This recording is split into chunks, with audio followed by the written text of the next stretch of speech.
Soil is a very important natural resource and a gift from Mother Earth. It is capable of supporting life on Earth. Soil forms a very thin layer on the surface of the Earth, ranging from a few millimeters to 3 to 4 meters. It is in this layer of the soil that the nutrients are produced and held along with air and water. These nutrients nourish the plants and support their growth. Plants, as we know, provide food for all land animals directly or indirectly through different food chains. Soil holds the roots of plants firmly. Soil is also the home of many living organisms. Have you observed a pit being freshly dug and the mold of soil laying at the edge of the field? When you observe the pit closely with the help of a hand lens, you will find some wonderful creatures like earthworm, millipedes, ants, and beetles. These creatures and many burrowing animals like moles, rabbits, and snakes inhabit the soil. Find a covered area in your courtyard or school playground. Mark a square of side of about half a meter. Loosen the soil by digging a few centimeters deep. Look for animals, plants, and other soil constituents and fill in the table. Soil formation. The process of soil formation takes thousands of years. It begins with the breaking of rocks into small pieces by various agents of weathering. Weathering is an ongoing natural process of breaking up of rocks due to the action of heat, cold, wind, rain, and frost. Other agents like snow, seawater, river water also have a profound effect on soil formation in coastal areas and mountains. The rock materials contain a mixture of minerals. Decaying plant and animal remains get mixed up with the minerals. This is known as humus, the organic part of the soil. The bacteria, fungi, and protozoa cause decay of the plant and animal remains. Burrowing animals and insects help in loosening the soil. Earthworms eat the soil and grind it. Its excreta, known as worm cast, makes the soil really fertile. Earthworm also helps in loosening the materials and exposing more rock surfaces to agents of weathering. Roots of plants go down into the cracks and crevices of rocks. They break apart large blocks of rocks, leading to weathering. 1. Big pieces of parent rock crack and break down due to action of natural forces like sun, rain, wind, variations in day and night temperatures. This is called weathering. 2. Weathering breaks down big rock pieces into smaller pieces. The process continues for thousands of years. 3. Large rock pieces break into fine soil particles that form the upper layer. Dead remains of plants and animals form humus, the fertile part of soil. Minerals present in the soil form the inorganic matter. It is taken up by plants for its healthy growth. Agents of gradation. Any natural force which is capable of transporting the weathered rock material is called an agent of gradation. Running water, groundwater, glaciers, wind, sea waves are the chief agents of gradation.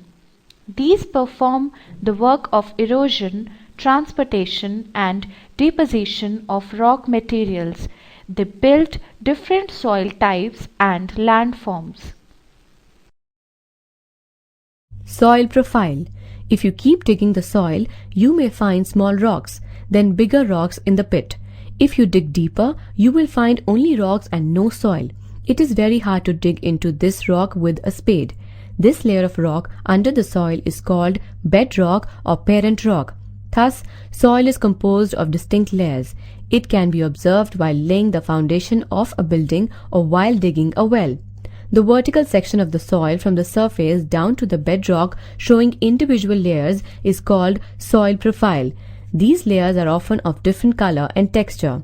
These layers are referred to as horizons. A typical soil profile shows 4 distinct layers. Topsoil or A, horizon. This is the uppermost layer, which is dark in color, containing organic matter, the humus. It is soft and porous, consisting of fine particles of soil. Humus makes the soil fertile. Minerals like phosphorus, potassium, magnesium, and calcium are found in this layer. These minerals are very useful nutrients for healthy growth of plants. Roots of small plants are buried in this layer. This layer also provides shelter to organisms like worms, beetles, and moles. Subsoil or B. Horizon. Below the topsoil is the subsoil, which contains weathered rock materials, silt and clay. It is generally coarse and is rich in minerals that have been washed down from the top layer. Subsoil is poor in humus, so it is lighter in color. It provides minerals to plants with deep roots. Weathered rock or sea horizon. Below the subsoil is the zone of infertile, partly weathered rock. It does not contain any humus and is not fertile.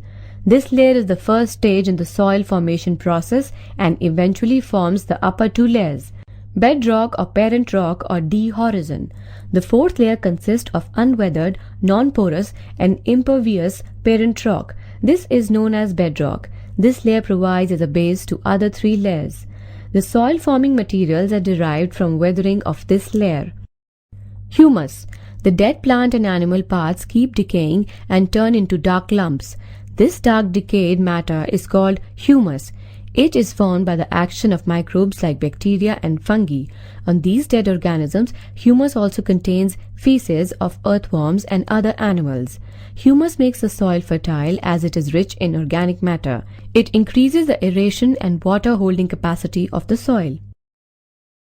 Different constituents of soil. The different constituents that make up soil are rock particles, minerals, humus, moisture, air, and soil organisms. Rock particles. These are of different sizes and can be a part of clay, sand, or gravel. Minerals. Clay and sand contain minerals like silica, iron, magnesium, potassium, calcium necessary for healthy plant growth. Humus. It is made up of dead and decaying organic plant and animal remains.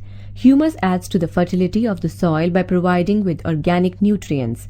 It improves the soil texture and water holding capacity. Moisture. Soil contains water around its particles. It is absorbed by plants for photosynthesis and transpiration. Air. Air is present in spaces between the soil particles. Oxygen circulating in the soil is required for respiration by plant roots. Soil organisms. Soil contains a large number of organisms ranging from microorganisms like bacteria and fungi to burrowing animals like earthworm, millipedes, ants, and termites. They help in aeration and loosening of the soil. Different kinds of soil. Continuous weathering of rocks produces fine-grained particles that make the soil. Soil particles are of varying size. The main constituents of soil are sand and clay. Different proportion of these makes different kinds of soil. The mixture of these rock particles along with humus makes the soil. Soil vary from place to place and region to region. Characteristics of different kinds of soil. Soil can be classified as sandy, clayey, and loamy depending upon the amount of sand, clay, silt, and humus. Water holding capacity of different soils. Sandy soil is easily permeable to water and is well aerated, so it allows water to drain through quickly. Clayey soil takes up water slowly but can hold a lot of water. It can cause water to stagnate and collect above its surface after a heavy rain. This leads to waterlogging. Loamy soil holds the right amount of water for plant growth. Humus and silt present in it help in holding the right amount of water. Silt, a type of soil particle that is produced by mechanical weathering of rock. It is also known as rock floor or stone dust, its size being larger than clay but smaller than sand. Silt occurs as a deposit in flowing riverbeds and gets transported to plains by annual flood of rivers, creating a very fertile soil. Soil distribution and crops in India. Plants need soil to grow. Different crops in India require different types of soil for their growth. The various factors affecting crop growth are size of soil particles, moisture content, availability of air, suitable pH, and supply of minerals. Soil also gets affected by climatic factors like wind, temperature, fluctuations, light, rainfall, snow, and humidity. They affect the rate at which chemical, physical, and biological processes combine to develop soil in a particular place. All these factors determine the vegetation of a particular region. The vegetation acts to stabilize soils during their development and helps to prevent soil erosion. Soils found in India are of 6 main types: alluvial soil, red soil, mountain soil, black soil, laterite soil, desert soil.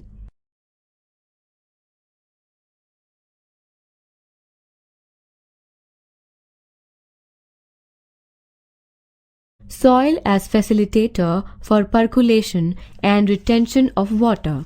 The amount of water held by the soil depends upon its texture. Water is held by the soil in spaces between its particles. This is called capillary water and is available to the plant root for absorption. When it rains, the soil soaks up water and some water goes down the particles due to the force of gravity. This water is called gravitational water. Some of this water seeps underground and accumulates as groundwater. Water table. When rainwater sinks underground, it reaches the impervious layer D horizon and accumulates over it.